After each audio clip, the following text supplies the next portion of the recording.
Nah, saya lihat sebenarnya nggak jelek-jelek amat sih. Banyak perusahaan yang mau melakukan juga pinjaman. Nah, yang masalah tuh sekarang adalah justru BUMN sendiri.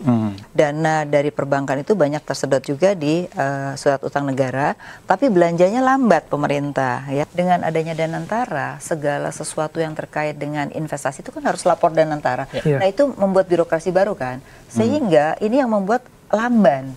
200 triliun di bank BUMN itu otomatis bank BUMN akan membuang dana-dana mahal kan. Nah, itu bisa menurunkan suku bunga. Kemarin baru keluar aturan nomor 19 POJK tahun 2025 yang memberikan kemudahan kepada UKM untuk dapat pinjaman. Tapi juga itu kan resiko ditanggung bank. Tetap aja bank walaupun disuruh bikin prosedur, disuruh bikin...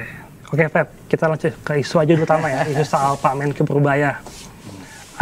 Ini sepekan menjabat sebagai Menkyu, Pak Purbaya sudah menghadap ke Pak Prabowo, tiba-tiba ada kebijakan pendapatan dana ke 5 bank BUMN dengan tujuan untuk ke ekonomi, kredit segala macam. Nah, menurut Bu Afi, apa sih langkahnya seperti apa sih, emang seperti ini Bu Afi gitu? Oke, pertama gini, kalau kita lihat kan BI rate udah turun terus ya bunganya. Tapi kalau lihat kita surat utang negara itu kan bunganya masih tetap tinggi gitu, sehingga memang dana dari perbankan itu banyak tersedot juga di surat utang negara, tapi belanjanya lambat pemerintah ya, bahkan di triwulan 2 itu merah, itu artinya nggak belanja. Akibatnya memang jadi terjadi stagnasi. Nah, dengan Menteri Keuangan yang baru ini menempatkan 200 triliun di bank BUMN, itu otomatis bank BUMN akan membuang dana-dana mahal kan.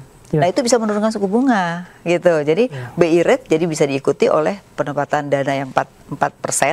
Nah, sehingga ketika dana itu dibuang, bank swasta juga akan mendapatkan bunganya bisa lebih murah gitu loh. Kalau itu obligasi itu 6% dan 7% terus, ya kita nggak akan bisa mendapatkan. Nah, dengan bunga murah harusnya ada permintaan kredit gitu ya, terutama mungkin dari sektor konsumsi atau dari sisi produktif ya.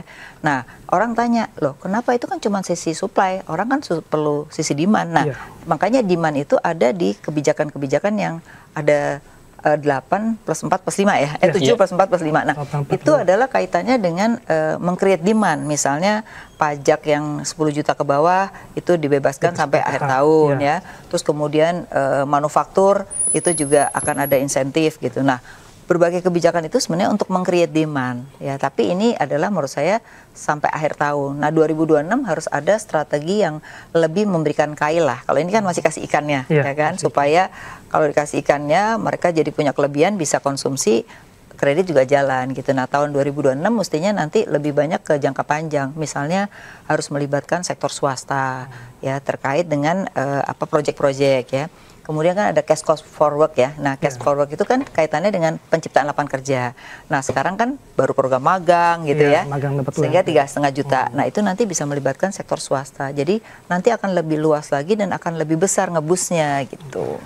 Tapi kan kemarin Pak Purbaya sendiri udah update soal ini ya Bu. Ini di Rut Bank dikasih uang banyak malah pusing nih. Nah, kalau Pak David ngelihatnya kebijakan penempatan dana ini sebesar 200 triliun ke Bank Himbara dan BSI ini kebijakan yang tepat nggak sih Pak David?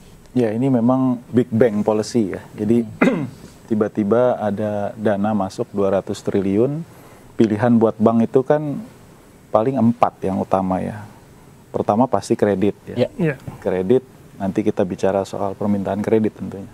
Yang kedua SBN sama instrumen BI ini udah ditutup oleh pemerintah, itu SBN bukan satu pilihan.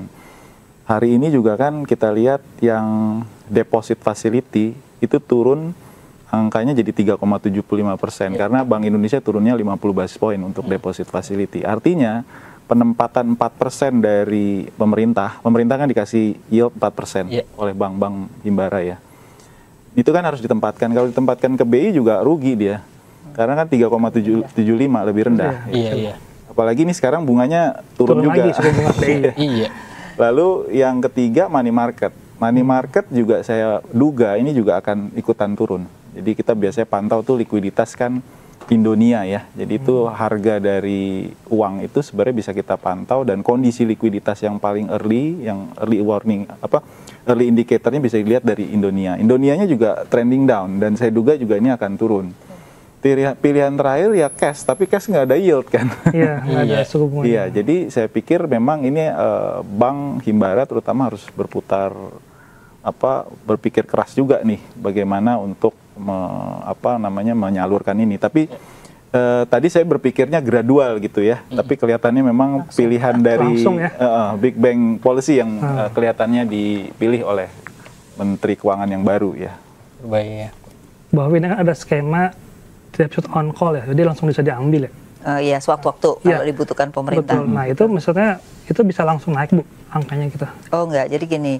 Jadi mereka itu kan kalau penempatan di bank tuh ada macam-macam kan, ada deposito, ada tabungan. Nah, deposito itu kan biasanya ada jangka waktunya. Nah, deposito on call itu adalah kalau pemerintah sewaktu-waktu butuh itu bisa dicairkan gitu. Tapi tidak berarti bertambah terus. Suku bunga udah jelas 4% per tahun gitu. Nah, jadi kalau pemerintah butuh, nah memang di sini pemerintah mesti jelaskan juga berapa lama butuh berapa. Karena jangan sampai nanti begitu udah kreditnya disalurkan, pemerintah butuh uang, dananya sudah tersalur dengan kredit kan, sehingga nanti masyarakat tiba-tiba kasih bunganya mahal lagi karena si bank pemerintah harus cari dana dari masyarakat lagi gitu loh. Nah jadi mungkin deposito on call sih oke-oke aja, tapi mesti ada jangka waktu yang dia butuhkan, kira-kira misalnya berapa triliun sih pemerintah akan butuh.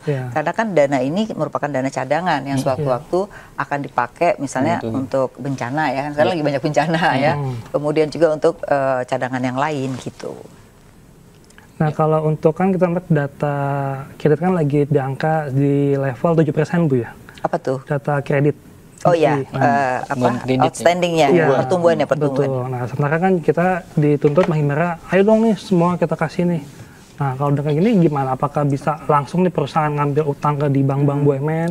Enggak, tetap kita 5P ya. Jadi harus melihat karakter, kemudian juga penjaminan dan kebutuhan. Kan kalau banknya kalau perusahaannya misalnya butuh cuman 5 miliar, ya kita nggak bisa kasih 10 miliar gitu. Jadi tetap mengikuti koridor-koridor aturan. Walaupun kemarin baru keluar aturan nomor 19 POJK tahun 2025 yang memberikan kemudahan kepada UKM untuk dapat pinjaman. Tapi juga itu kan resiko ditanggung bank. Tetap aja bank walaupun disuruh bikin prosedur, suruh dibikin yang namanya RBB-nya harus ada kredit UKM, tetap mereka akan tetap hati-hati gitu loh.